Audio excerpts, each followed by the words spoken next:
Hello and welcome to the Sonic Cinema Podcast. My name is Brian Scuttle. Thank you for joining me at www.sonic-cinema.com, as well as the Sonic Cinema Podcast YouTube channel. You can also check out the podcast at various podcast platforms, whether it's Apple, Google, Spotify, Good Pods, wherever you listen to podcasts. You can check us out, subscribe, rate, and review, and also get a bunch of different interviews throughout the year as far as film festivals and stuff. Also, check us out at patreon.com/Sonic Cinema, and there's going to be some exclusive content coming up, including a sneak preview of my score for Brian Ackley's Player PhD, and that is at patreon.com/Sonic Cinema. So this weekend, we have the conclusion, although I'll believe it when I see it, of the Jurassic Park saga with Jurassic World Dominion. And joining me to discuss it is a film critic we had on a couple months ago to discuss baseball movies. And this was actually the genesis of our discussion to have her on the podcast. And it is, please welcome back Danielle Solzman. Thank you very much for joining me again.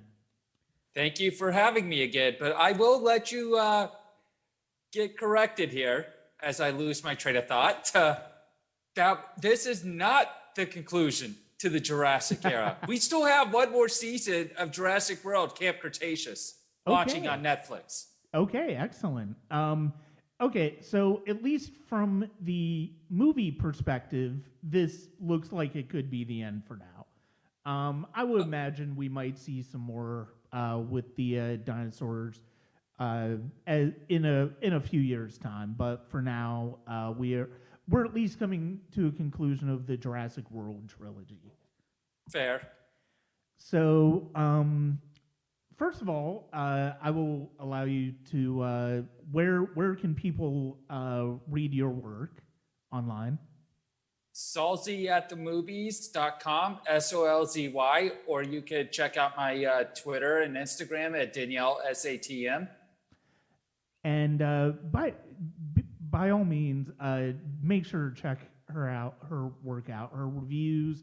She does a lot of terrific interviews, and it's always great to read what she's got going on. She talks about a lot about older movies, as well as more recent ones. And but like I said, we did our initial discussions in having you on the podcast were in regards to talking about the Jurassic Park series as Dominion was coming out, because I know that means a lot to you.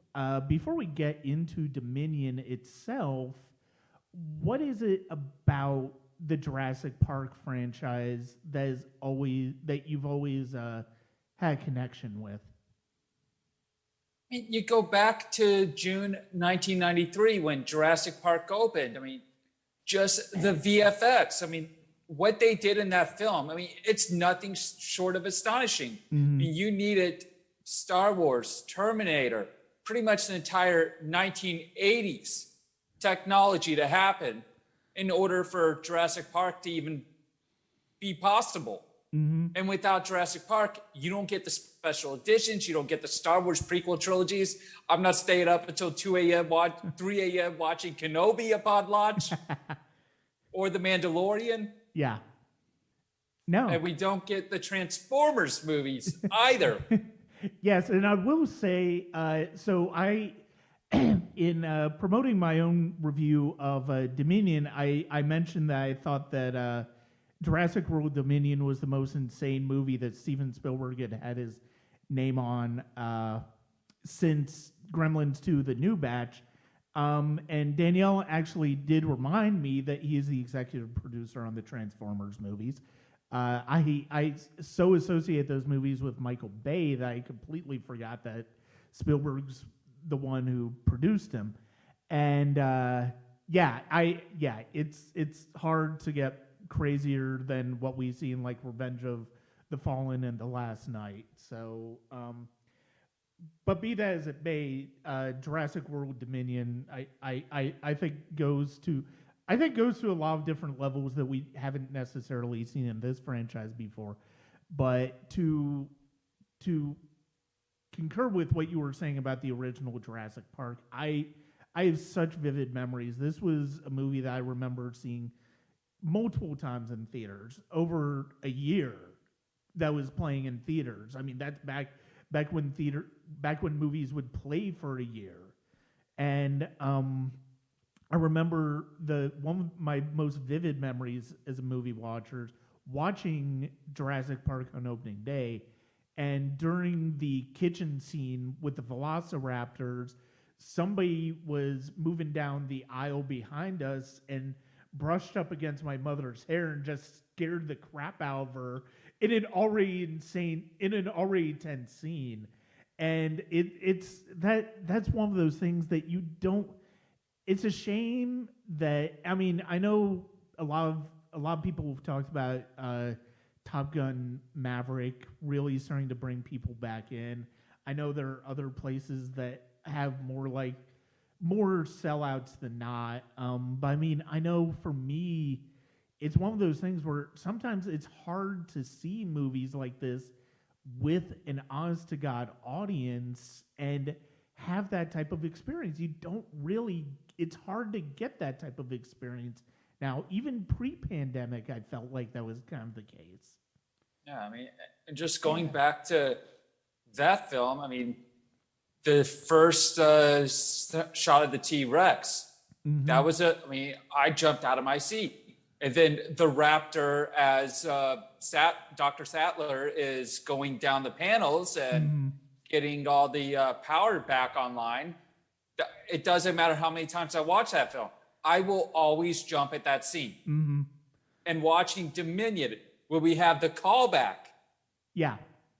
And spoiler alert to anyone who's listening without seeing the film yet, I thought for sure that there was going to be a raptor jumping out. Because you're not going to shoot that without doing that. Yeah. No, it's interesting, and we can certainly go ahead and dig into it. I know both of us went through the first 5 films in this series in preparation for Dominion. And I mean, I did as much to get ready for this podcast to discuss, sometimes maybe bring up for when those movies come up in this podcast. But certainly, I mean, Dominion is the one that I think everybody's going to be talking about. And it's interesting because of the fact that I was fortunate enough in my screening on Tuesday night. We're recording this Thursday night when it's opening to the public. I know for my screening, it was a combination of not just press and, industry people, was also audiences as well.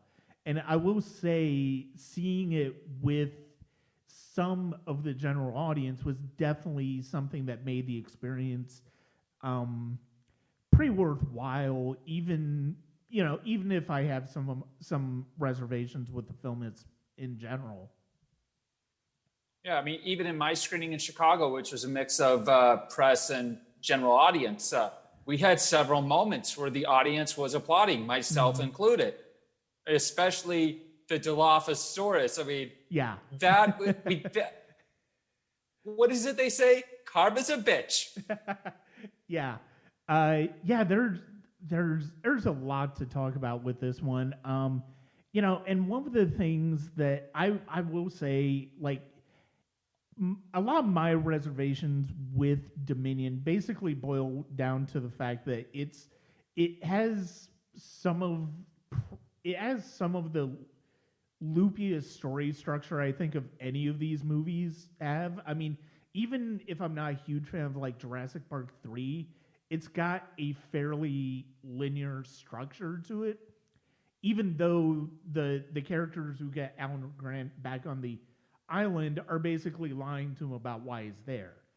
But some of my issues with that have more to do with the fact that I kind of feel like Joe Johnston, as good of a director as he is, he's not as... He works better when the spectacle is focused on the characters and not as much when it's just driven by visual effects. That's kind of where I am with Jurassic Park 3. With Jurassic World, I think with his 2015 film, I think Colin Trevorrow certainly showed that he is capable of blending that spectacle-driven, the visual effects-driven action with some character moments. And I will say, I think there's some really good moments of that in this film. Yeah, and going back to Jurassic Park 3, I believe it was 6 weeks out before principal photography was about to start that they scrapped the entire script. Yeah. And then had to start over from scratch. And then when you're that close to production, you're working around whatever models that you already have on hand. You're not having time to make up new dinosaurs unless you have those models on hand. Yeah. So, that's one of the things that makes Jurassic Park 3 the worst film of the franchise. Mm-hmm. Yeah. Yeah, definitely. With this one, I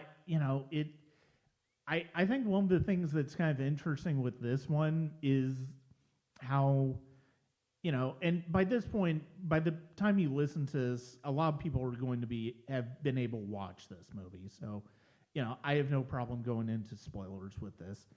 But one of the things I think is kind of interesting with this movie is the fact that once again, we're dealing with, you have this great initial idea at the end of Fallen Kingdom where it's like, finally, we're off the islands. Dinosaurs are on the mainland with humans. What is that going to look like? And I love the promise of what that premise did.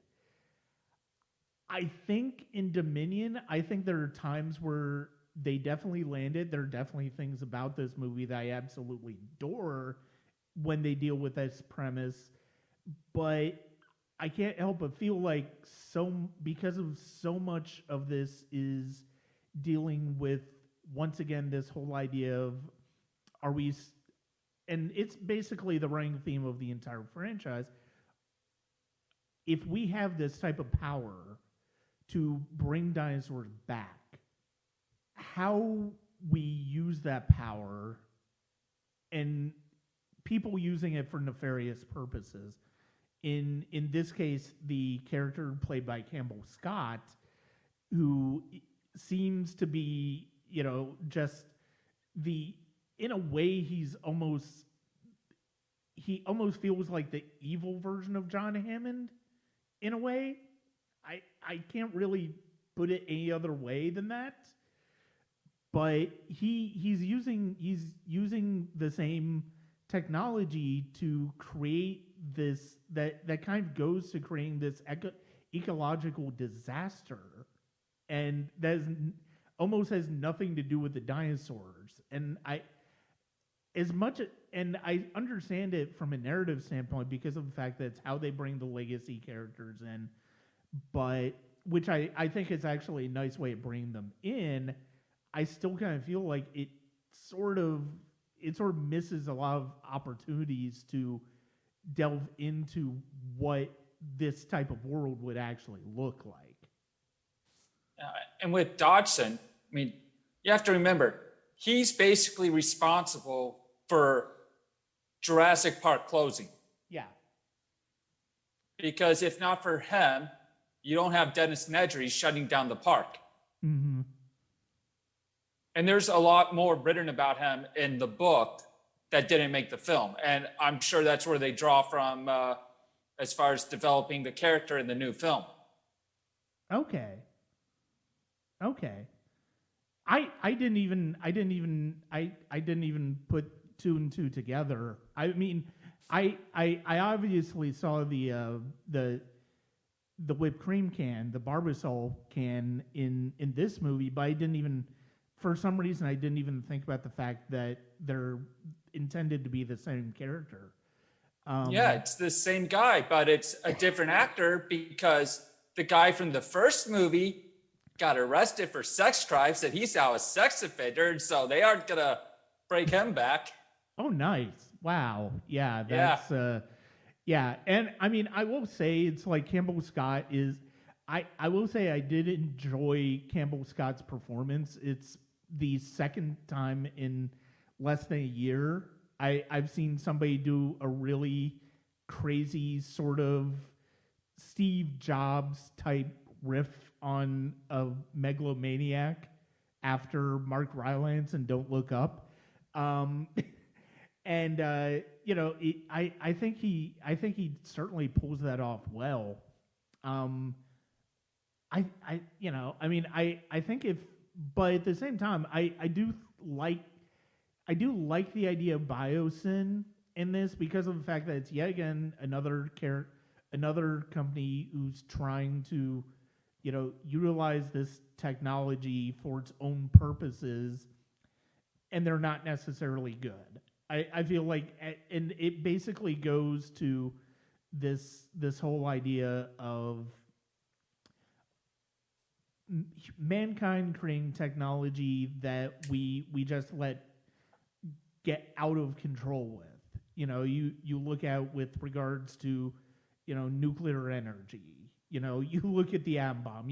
It basically goes to the fact. It does basically go to the fact that ultimately we are going to be our own worst enemy and destroy ourselves because of our ambition.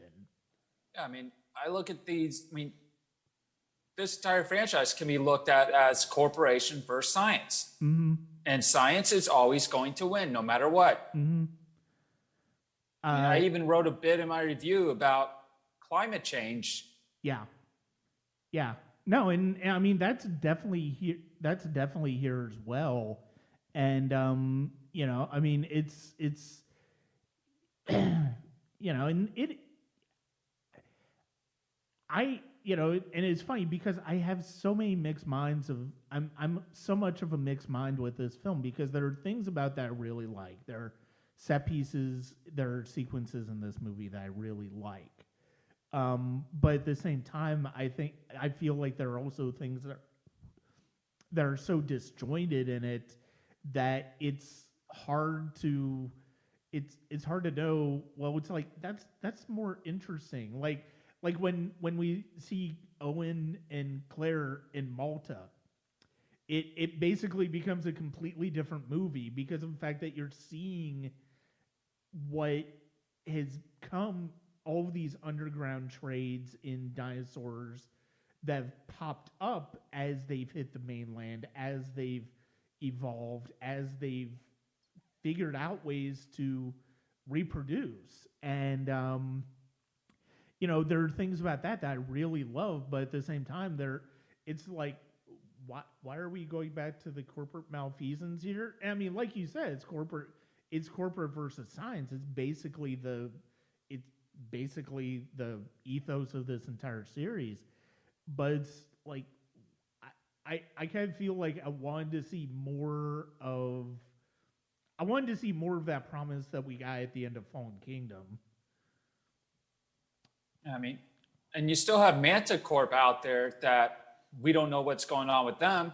Yeah. I mean, they've been the antagonists of Jurassic World Camp Cretaceous, and season 4, when that ended, we found out that the one's father was either a head of Manticorp or working for them, one of the two. And so, like, I was expecting a Camp Cretaceous cameo or something to be tied into this film, and unless it's tied in at Malta somehow. Yeah. So what is it about? Because I know you definitely had a stronger positive reaction to this movie than I did. What was it about this movie that you responded to so strongly? The legacy characters, the nostalgia, the fan service. I mean, just nonstop action. Yeah. I mean, I got exactly what I want in a Jurassic World movie. Yeah. I mean, just getting Grant and Sattler back on the saddle again. I mean, they gave us in this film what I wanted in Jurassic Park 3 and didn't get. Yeah. Yeah. No, that was I do. It is a shame that was kind of a missed opportunity in 3 to not bring those two back together. I mean, I will say I do like the way, like I said, I do like the way they do bring the legacy characters in. I think the way that they bring in the characters makes a lot of sense considering where the story's going. I think if you had like Claire and Owen bring them into things, it might have been a bit more forced and probably wouldn't have been as believable. So I mean, the idea of having these two stories essentially collide definitely, I think definitely works really well in its favor. I do agree with you on the action. I compared the scene in Malta. There's a chase scene that really reminded me of, oh wow, I guess we're going for like a Jason Bourne or Mission Impossible type chase scene now. But I really kind of love how that kind of fits in with everything and the way that scene builds. And I mean, I'll be honest, it's like I will say the thing that I absolutely loved is when they're staking out the people in Malta and Claire's in that, like what looks like an underground dinosaur fighting pit. And it's like that scene kind of was like, oh, so this is kind of like, in a way, it's sort of like the Mos Eisley Cantina scene for dinosaurs.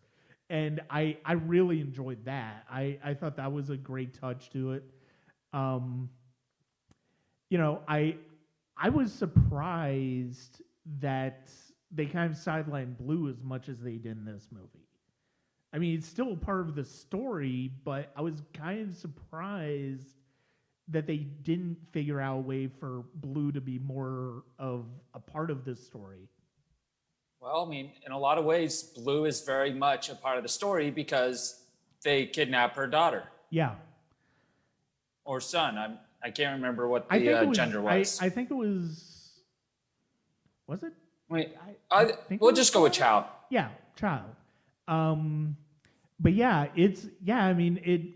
I really I will give them credit in this in the trailers for this because of the fact that it's like I was like, oh well, so much of these movies have been about Owen and Blue.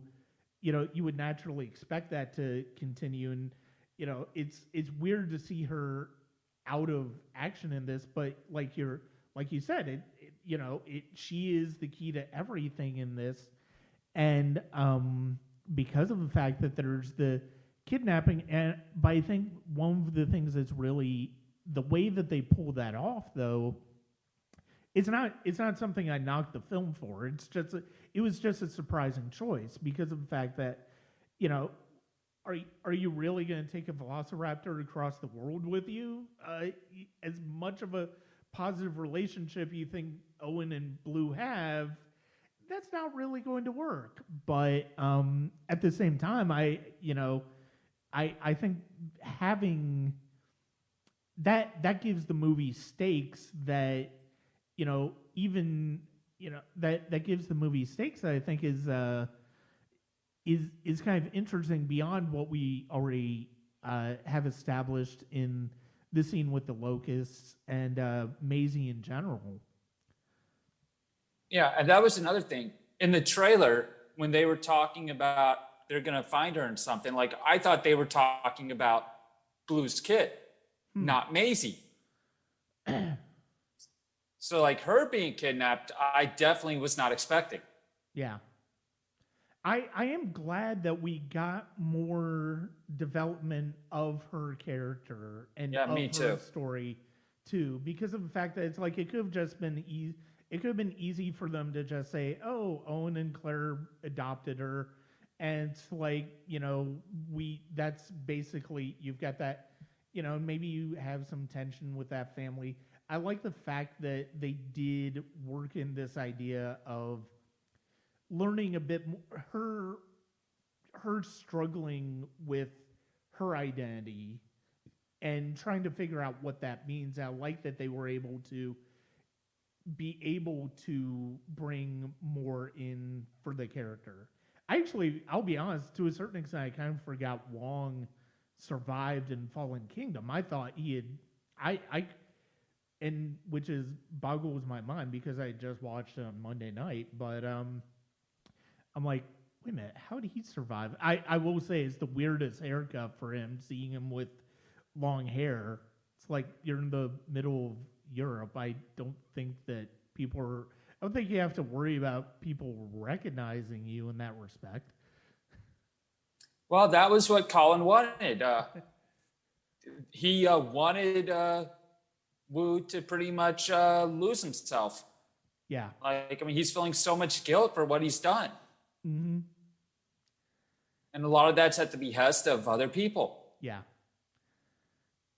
I mean, when you're forced by these companies to pretty much design this huge dinosaur to bring in massive money from tourists, and then all hell breaks loose. I mean, the island's forced to shut down. Mm-hmm. And then you end up working with Lockwood's guy to design the next generation, the Indoraptor, and then that goes wrong. And a lot of that comes down to Ted Levine's character just wanting that tooth, opening the cage, and then the Indoraptor tricking him into thinking that it was completely tranked. Mm-hmm.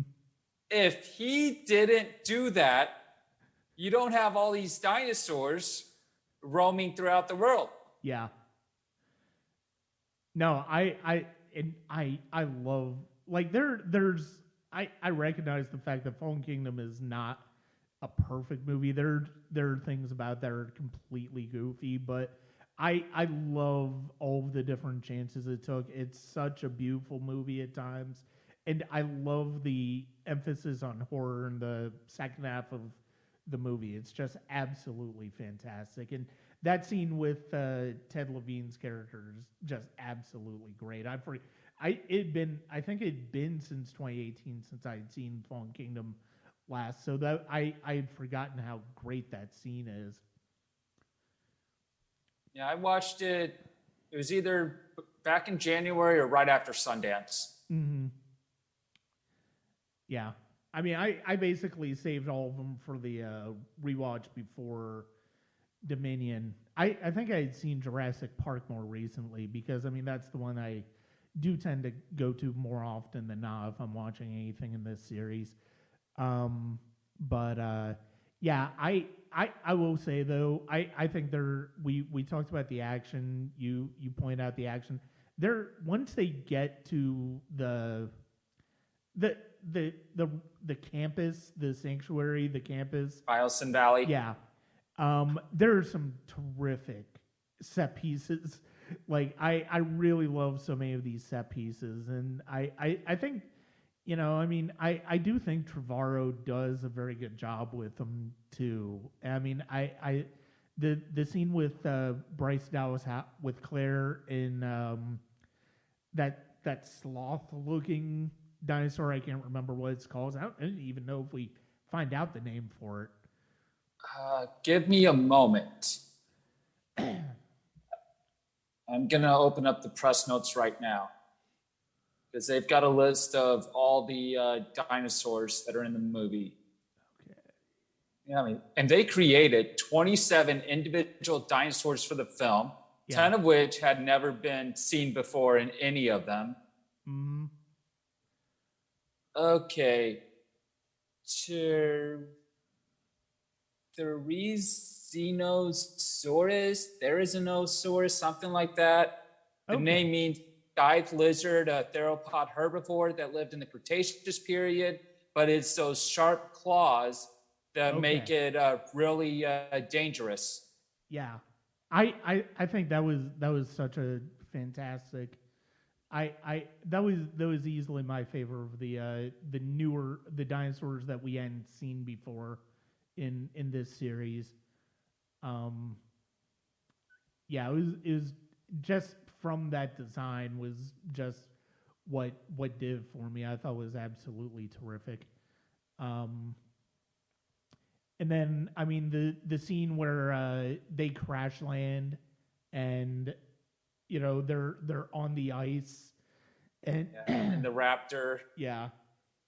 with wings. Yeah, that's just such a great sequence. And then of course you have to when you have the Tyrannosaur in play. I mean, I Never love count Rexy out. you really can't, because of the fact that it basically has a significant part to play in, well, most, actually I think pretty much all of these, but not really so much in three. Well, I mean, it's not the same T-Rex. I mean, Yeah. this one's the same one from Jurassic Park, Yeah. Jurassic World, Mm-hmm. Jurassic World Fallen Kingdom. Yeah. Jurassic Park saves the day at the end. Yeah. Jurassic World saves the day at the end. Mm-hmm. Fallen Kingdom, completely different story altogether. Yeah. It does basically set up the it basically sets up the idea of some of what we're going to be seeing in this movie here. And it's interesting, like, what do we make? I think it's kind of interesting that Ian Malcolm is working for Biosyn. I mean, he basically seems to be in residency, where it's like he just basically picking up a paycheck from them. But it's interesting that that's how they bring him into the story this time. Yeah, I mean, I was actually surprised. I'm like, why would you sell out like that after your experience with Engine over the years? Yeah. After your congressional testimony. Yeah. But it turns out that it was all because of Ramsey and Yeah. wanting to get word out there that, hey, we've got locusts that are pretty much causing a plague, destroying the world. Mm-hmm. Yeah. Like that was one twist I did not see coming. Yeah. No, it's absolutely, yeah. I mean, it's very, very true. But I mean, I like that there are scenes in that sequence in general where it's like they're hiding. Sadler and Grant are going into the bows and they're trying to sneak around and stuff like that. They show just kind of how not subtle they are. But at the same time, that they're going to come into or going to play a big part later when everybody eventually teams up, because of course everybody's going to team up. We saw it in the trailer that they're all going to be together at some point. And it's I think there are some tenuous story. I think there are some very tenuous story threads in this movie. But at the same time, I do agree with you. It was nice to see Sadler and Grant together. It's great to see them with Malcolm, and I do like the way that they play with Ian Malcolm and the way they make the character in this movie. Like you said, basically he's, on the one hand, he seems like he's selling out, but on the other hand, he's there for a purpose that has to do with what we know of Ian Malcolm. One of the things I've always certainly appreciated, and this was something that I really did come to appreciate when Fallen Kingdom came out, was the fact that it's like I love that these movies, there's a lot of, people give this franchise a lot of crap where it's like, oh, nothing was as good as the first one. I mean, the fact of the matter is nothing was ever going to be as good as the first one, because once you establish this world where dinosaurs and man coexist or tenuously coexist, anything you do afterwards, it's going to be hard to capture that sense of awe that we got the first time we saw the Brontosaurus Rex, or the It was a Brachiosaurus, excuse me, and the terror of the first time we meet the Velociraptor in that great opening, and the T-Rex scene, and the Stegosaurus, and Triceratops, and I think one of the things that I think is I've come to realize about these movies is that in a way, Spielberg as producer is really, I look at Spielberg as a producer in these movies in the same way I look at Roger Corman, where he's basically making these B movies, albeit with $140, $150 million budgets, but he's basically giving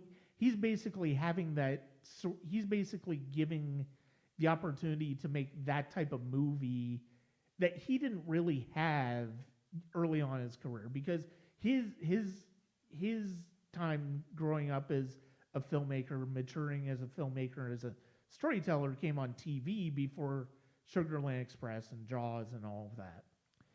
And I really kind of love the idea that, with Joe Johnston, with Colin Trevorrow, with Boyena on Fallen Kingdom, he's giving these filmmakers chances to work in this and just kind of like cut loose to a certain extent without really feeling like, look, don't try to emulate what we did in Jurassic Park, but just have fun with it. Yeah, I mean, going back to The Lost World, if you remember in Jurassic Park, Spielberg focuses in on the mud falling onto the Barbasol camp. Yeah. Because initially the sequel was going to focus on what's happening with that camp. And then Crichton goes and writes the book, which has nothing to do with the can and everything to do with saving the dinosaurs on Site B, which was this completely new idea to the franchise altogether. Yeah. Yeah, and it's interesting that Spielberg actually did, it's interesting that Spielberg actually did direct one of the sequels, because obviously with Jaws he didn't do that, but with Indiana Jones he did. But at the same time, I always kind of felt, and I believe I remember him saying at the time, with The Lost World, he kind of felt like maybe he had to, in order to, follow up with Schindler's List, because of how exhausting of an emotionally exhausting of an experience that was. And so it's like, oh, okay, so I'll direct this. And I mean, over the years I've definitely come to think that Lost World is one of the better sequels. The San Diego scene is really goofy, but it's no goofier than anything we see in Dominion or any of the Jurassic World movies. But I mean, again, it's one of these things where even in most of these, and I think 3 is the exception. I think 3 is the only one where there's not really a larger idea in this corporations versus science that you brought up earlier. I think that's the only one that, and I think that's part of the reason why it ended up not working as well as it did, other than the fact that they basically scrapped the screenplay weeks before they made it. Yeah, I mean, Jurassic Park 3 could have been a much better film, but we'll never know. Yeah. Because they rushed into production. Mm-hmm. And then the other reason why Spielberg went on a pause after Schindler's was Katzenberg, and Geffen were setting up DreamWorks in the mid-90s. Mm-hmm. So that was taking a lot of focus. Yeah. And plus, after doing Schindler's, you want to get back to doing a fun adventure movie. Mm-hmm. Yeah. And, it's funny because of the fact that, I mean, for a fun adventure movie, it's like Lost World is really kind of dark. And it's funny because and it's interesting the way he returned to, iconic movies how dark he went with Lost World, but when he eventually returned to Indiana Jones, it's decidedly like it kind of felt like there's, to a certain extent, he had a harder time, I think, getting back into that tone. But I feel like almost for some of the same reasons with Lost World, because by that point he had started to take on these darker stories. How do you go back to something as light and as entertaining as Indiana Jones? And I'm disappointed that he's not going to be directing the fifth one, but at the same time, I can't wait to see what Mangold does with it. Like I think he's going to be such a great choice to tell that story. Yeah, and even though Spielberg's not directing Indiana Jones 5, he provided notes. Oh yeah. That George Lucas provided notes. Yeah. Oh, maybe. I feel like Lucas, it's funny, even though he's not officially the head of Lucasfilm anymore, I kind of feel like over the past couple of years he's started to wade his way back into Star Wars, back into Indiana Jones. I would imagine he probably had some input, or at least visited the set and maybe had some ideas, had some fun watching Indiana Jones come back. Yeah, that could make for an interesting conversation next year. Oh yeah, definitely. I've been a fan of, Indiana Jones is one of those seminal franchises for me. I mean, I was certainly watching those as a kid, and I remember going to see Temple of Doom and Last Crusade when they happened. And I was a bit too young to really remember Rares of the Lost Ark, but I mean, I know we ended up seeing it. And I saw it on IMAX when it was out about a decade ago for its 30th anniversary. And that was just absolutely tremendous.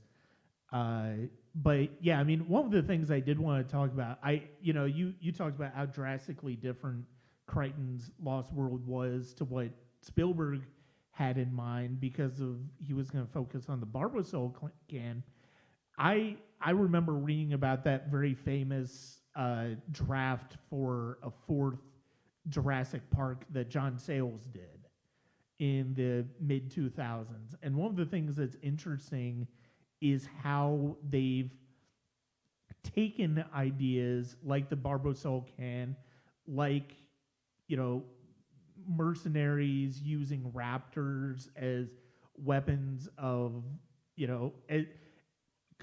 basically being able to work with raptors, and taking some of those ideas and really utilize them in the Jurassic World movies. And I love the fact that it's like there's a little bit of everything, a little bit of those ideas have kind of made their way gradually in these movies. And there's, again, none of these movies are going to be Jurassic Park's ballpark. I mean, that is one of the definitive adventure movies of our time. But at the same time, this is just such a fun franchise because of the ways that I think they've been able to play with the ideas of dinosaurs and man, and how they exist, how they can coexist, how they try to coexist. And it's I have my reservations about Dominion. I still had a good time watching Dominion. I definitely want to watch Dominion again, because the things that I liked about it, I really, really liked.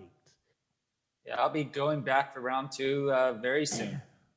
Yeah, I don't know when my round 2 will be. Hopefully it'll be soon. I know my wife, who joined me on the screening, is actually going with her sister and her son tomorrow, because of the fact that he loves the franchise as well. But yeah, do you have any other thoughts that you want to talk about when it comes to this movie, when it comes to Jurassic movies in general? I mean, this one, the fan service, like, the point of the film where Malcolm lights the fire to distract the Gigantosaurus. Yeah. It's like it's like I'm thinking back to the first film. It's like where he lit the flare to try and distract the T-Rex and ends up getting injured. And in this one, completely different twist. He actually throws it in the mouth to save them, and then gets to safety. Mm-hmm. Yeah, I mean, I just enjoyed this one so much. Mm-hmm. I mean, a lot of it's that nostalgic fan service, and then just bringing back the legacy characters. Yeah, and I'm sure if Richard Attenborough had been alive, they would have brought him back too. Mm-hmm. Yeah, and I think I think you talked about the fan service. I mean, that's certainly something that when the conversation of stuff like Jurassic Park, like Star Wars, like even recently Top Gun Maverick, all of these movies that have these legacy connections and TV series, and it's like, I think to a certain extent, I think the fact that you're excited about some of those fan service-y moments, I think that ultimately shows, not everything is going to be Maverick in the way they handle what a sequel is going to be to a 35-year-old movie. They had certain ideas that they wanted to incorporate from the original, but ultimately they wanted to tell their own story. This is going to approach it from a different way, so I feel like, to a certain extent, it's important to take every example of this type of legacy franchise entry on its own terms, and it's like, does it work for the film, or does it take you out of the franchise in general? I mean, I think what Trevorrow established in Jurassic World, I think what he's doing in Dominion, I think that those legacy ideas and those legacy moments, they work. Like you mentioned the Dilophosaurs, you mentioned Ian Malcolm. Those things work, and partially because of the fact that they, in a way, they're putting a twist on those original ideas. They're not just doing it because of the fact that, we're going to redo this. And the idea of the T-Rex ultimately saving the day in Jurassic World and in Dominion, it's done differently than it is in the first one. And I think that's one of the things that's really kind of interesting at how they've looked at fan service. And I mean, I think to a certain extent it gets kind of a bad rap in these movies because these movies aren't, they're not going for the same type of thing that Top Gun is going. They're not going for the same type of thing that the Star Wars franchise is going when it comes to that type of fan service. They're doing different things. And I think in this case, they're doing it well.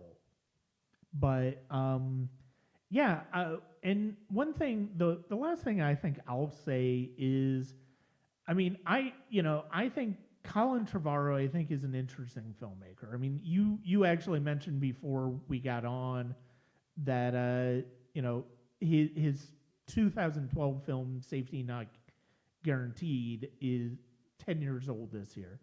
And I agree with you. It is a fantastic film. It is one of my favorite films of 2012 as well. I think there's a part of, to a certain extent, I understand why people criticize him for what he's doing in the Jurassic movies, but at the same time, I think what he's doing in terms of spectacle, I think is really why he's a good fit for these Jurassic movies.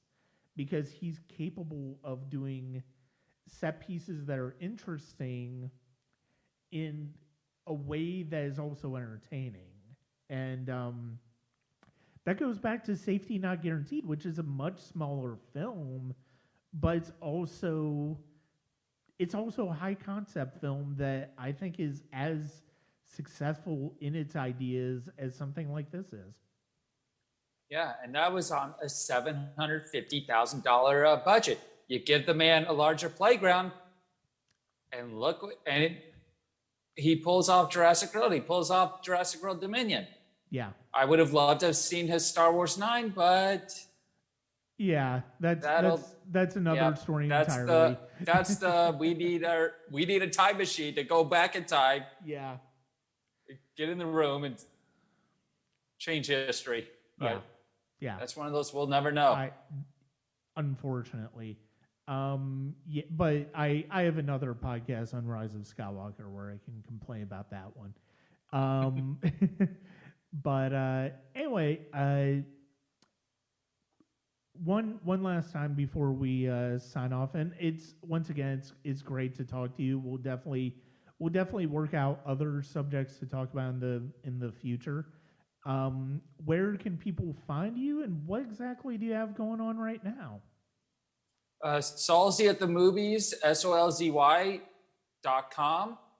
And I'm Solzy at the Movies on Facebook. Instagram and Twitter are Danielle SATM. And I also do some freelance work for Below the Line. And with it being Emmy season, I'll be doing a handful of interviews over there. Okay, excellent.